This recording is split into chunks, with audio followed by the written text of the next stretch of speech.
nuuf dhalate, Yesuustu nuuf dhalate, sagannuu fi walgeenye, Yesuustu nuuf dhalate, Yesuustu nuuf dhalate. Duraan dursa hordoftoota TV Araaraa marti keessan baga dhalachuu Yesuus Kiristoosiin geessan jecha amma immoo yerootti dubbii Waaqayyoo walii wajjin dhaggeeffannudha. Duraan dursa oddoo tokko dubbisaa Wangeela Maatiyos boqonnaa tokko lakkoofsa 23 nan dubbisa. Maqaa Yesuusiin akkas jedha. Innoo kunoo durbii in ulfooftii ilmas in deessi maqaa isaa Amaanu'el jedhanii in moggaasu. Amaanu'el jechuun Waaqayyoon wajjin jira jechuudha. Ameen. Egaa Waaqayyo sana wajjin jiru kanaan boquu keenya qabanne Waaqayyoon kadhannaa. Yaa Waaqayyo gooftaa yeroo kanaaf sa'aatii kana waan nu laatteef galanni ulfinni siif haa ta'u. Yeroo kanaa booddee qabnutti immoo ati darbi dubbii kee nuuf ibsi. Barumsa nuun irra barannu irratti immoo ati argami. Ayyaana kee nu dursi maqaa Yesuus Kiristoosiin ameen. Ammas irra deebi'ee baga geessan jecha Wangeela Luqaas boqonnaa tokko lakkoofsa 31 hanga 33 nan dubbisa. Maqaa Yesuusiin akkas jedha. Kunoo in ulfooftii ilmas in deessi maqaa isaa immoo Yesuus jedhii moggaasi. Lakkoofsa 32 irraa inni guddaa in ta'a ilma abbaa isaa jedhamee in waamama. Waaqayyo gooftaan teessoo abaabilee isaa Daawit in kennaaf. Lakkoofsa 33 irraa mana Yaaqoob irratti bara baraan in mo'a. Barri mootummaa isaas dhuma hin qabu. Ameen jedha. Barri mootummaa isaa maal hin ta'u dhuma hin qabu jedha. Gaafas keessatti dubbatu Yesuus Kiristoos barri isaa dhuma waan hin qabne nutti hima. Kana jechuun dhalachuu Yesuus Kiristoosiin ifa guddaatu ta'e. Dhalachuu Yesuus Kiristoosiin sodaa keenya tafe. Dhalachuu isaatiin dukkana tafe. Dhalachuu isaatiin hojii cubbuutu cabe. Dhalachuu isaatiin jireenya bara baraa arganne. Isa kana keessaa nun immoo kanarra laallu jireenya bara baraadha. Dhalachuu Yesuus Kiristoosiin maaltu ta'e jedhuufi jireenya bara baraadha. Jireenya bara baraa kana immoo yeroo laallu namni jireenya bara baraa kan arganne karaa Yesuus Kiristoos toosaadha yookiin dhalachuu Yesuus Kiristoosiin jireenya bara baraa arganne. Akkuma kana raajonni baay'een kaaniiru. Garuu kaaniyyuu biyyi lafaa deebuu diddeetti sirna cubbuurraa. Kanaafiyyuu Yesuus Kiristoosiin nuuf erge. Waaqayyo akka jiru kan inni barru dhalachuu Yesuus Kiristoosiin. Dhalachuu Yesuus Kiristoosiin immoo jireenya bara baraa arganne. Jireenya bara baraa gaafa jennu jireenya bara baraa kana argachuuf maal gochuu qabna seedudha. Fakkeenyaaf namni tokko nyaata yeroo nyaatu harka isaatu hin dhiqatiin yoo nyaate dhibeetti fida. Garuu yoo dhiqatee nyaate dhibeetti hin fidu. Maaliif fayyaa ta'a? Kanaafiyyuu jireenya bara baraa kana gaafa argannu immoo yookiin jireenya bara baraa kanaaf gaafa qophoofnu wanta nun keessa dabarruutu jira yookiin ulaagaalee jira. Innis macaafa faarfannaa boqonnaa 20 lakkoofsa 4 irraa akkas jedha nan dubbisa. Waan gaarii kee jaallattu siif haa kennu akeeka kee hundaas siif haa raawwatudha. Ameen. Waan gaarii kee jaallattu hundumaa maal siif haa godhu? Siif haa kennu jedha. Akeeka kee hundaas maal siif haa godhu? Siif haa raawwatudha. Waan gaarii jechuun maal jechuu isa ta'e walii wajjin ilaala. Waan gaarii jechuun isa rakkate gargaaruu jechuudha. Waan gaarii jechuun gaafa dubbii Waaqayyooti yookiin sagalee Waaqayyooti deebinu akka dubbiin wangeela kana yookiin macaafni kun nutti dubbatutti jiraachuu jechuudha. Waan gaarii suni akka dubbii isaatti jiraachuudha. Waan gaarii suni dubbii sana labsuudha. Waan gaarii suni dhaloota kanaaf waan gaarii kaanii darbuudha. Kanaafiyyuu macaafa Daani'el raajichaa boqonnaa 12 lakkoofsa 2 irraa dhannee dubbisnu warri obaafatan garaa lafaa keessa rafan keessaa baay'een dammaqanii kan jireenya bara baraaf in ka'u jedha. Ameen. Maal jedha? Warri obaafatan garaa lafaa keessa rafan maal jedhu? Jireenya bara baraaf kaanii maal ta'u? Hin qophaa'u jedha. Gaafa jireenya bara baraaf kan qophaa'anii warroota kamisa jedhu olii jinnaan. Warroonni jireenya bara baraaf qophaa'anii warroota gaachana wangeelaaf ta'anidha. Warroonni jireenya bara baraaf dhaabbatan yookiin jireenya bara baraa kan argatanii warroota karaa dhugaa sana bareedha. Warra dhugaaf dhaabbateedha. Warra akka dubbii sanaatti jiraateedha. Warra dhalootaaf waan gaarii kaa'ee darbeedha. Akkuma macaafa faarfannaa irratti dubbatu. Yoo kana goote jireenya bara baraatu si eeggata. Waaqayyo immoo kanaaf isin haa qopheessu. Ameen. Bara baraan isin haa qopheessu. Jireenya bara baraaf isin haa dhaabu. Akkuma dubbatu Wangeela Maatiyos boqonnaa 19 lakkoofsa 29 irraa yoo dhannee dubbisne ani maqaa kootiif jedhee manneen yookiis obboloota yookiis obbolootota yookiis abbaa yookiis haadha yookiis ijoollee yookiis araddaa dhiisee dachaa dhibbaan in fudhata jireenya bara baraas in argata. Ameen. Gaafa akkas keessatti dubbatu obboloota keessan dhiisaa gaafa jedhu obboloota keessan gaafa jedhu obboleessa keessa jaallattu sana dhiisi jechuu isaatu hin ta'in abbaa keessa jaallattu sana dhiisi jechuu isaatu hin ta'in wanti lafarraa kun hundumtuu hin darbaa jechuudha. Gaafa inni dhiisi jedhu obboleessi kee waan gaarii hojjetu taanaan waan jallaa hojjetu taanaan isaa wajjin hin qajeelin kara dubbii koo jiraadhu kara dubbii koo labsi. Yoo dubbii koo kana labsite yoo akka dubbii koo sanatti jiraatte maal jedha? Jireenya bara baraaf maal taata? Qophoofta jedha.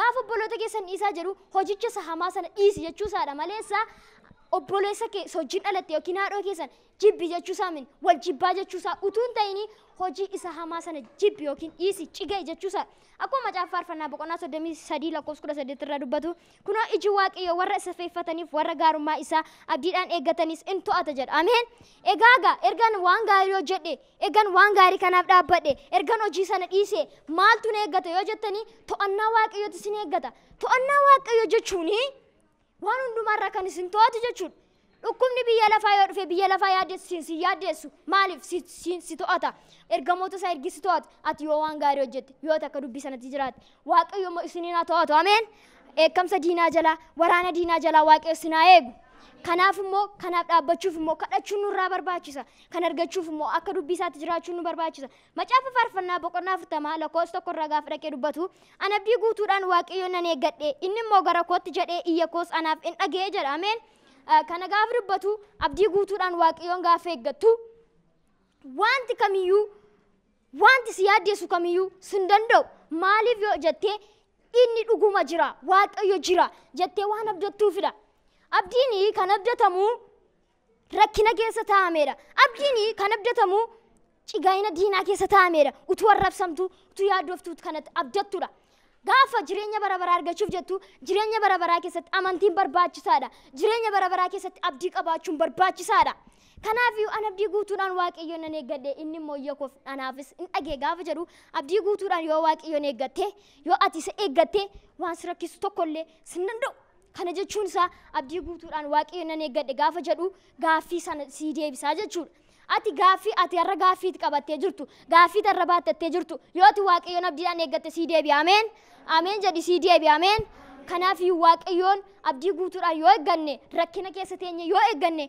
waan gaariif qophoofna gaafa namni tokko immoo hojjete milkaa'uu didu naa milkaa'uu dide jedhee waaqayyotti gadduun qabu maaliif rakkina sana keessa taa'e waaqayyoon abdachuudha waaqayyotti iyyuudha kadhachuudha iyyuu gaafa jedhu immoo kadhachuudha gaafa macaafa faarfannaa isa jalqabaatti yeroo sidii deebi'u akeekee kee hundaa siif raawwataa jedha gaafa waan gaarii hojjettan akeekichi immoo maalidha sechuu walii wajjin ilaala macaafa faarfannaa boqonnaa 132 lakkoofsa duraa yoo dhannee dubbisne ani godoo ani isa keessa jiraadhutti matumaa isaan hin galu jedha ameen kana gaafa dubbatu godoo ani jiraadhutti maal ta'u hin galu jedha kana gaafa dubbatu godoon sun maaltu jira godoon suni gaafa fakkeenyaaf namni tokko fudhannu maatii keessaa gaafa fudhannu ijoolleen tokko yoo fakkeenyaaf yoo namni tokko qormaata yookiin qoramanii yoo daffanan yookiin tokko fabaanii surprise sin godha yookiin waa tokko wayyaa bituudhaan caammaa bituudhaan waleegu akkuma dubbii kana keessatti dubbatu immoo ati immoo yoo waan gaarii hojjette immoo siin immoo wanta si eeggututu jira akka jireenya bara baraatti gaafa jedhu godoo inni sun isa kamidha seennu godoo isatti hidhattudha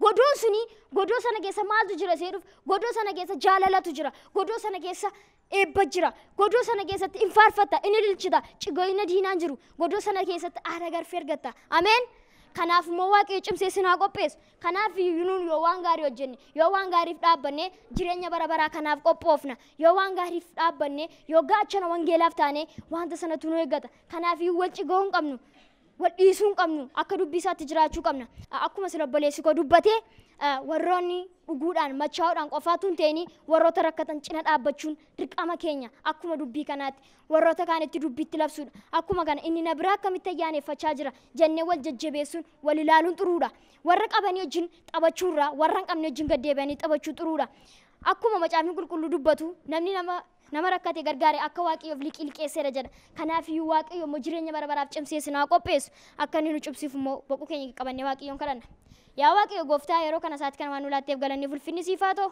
dubbii kee waan nu barsiisteef ulfaadhu yeroo kana booda qabnu immoo ati itti darbi maqaa yesus kiristoosiin ameen ammas irra deebi'ee baga dhalachuu yesus kiristoosiin keenyaan isin gee jecha ayyaana gaarii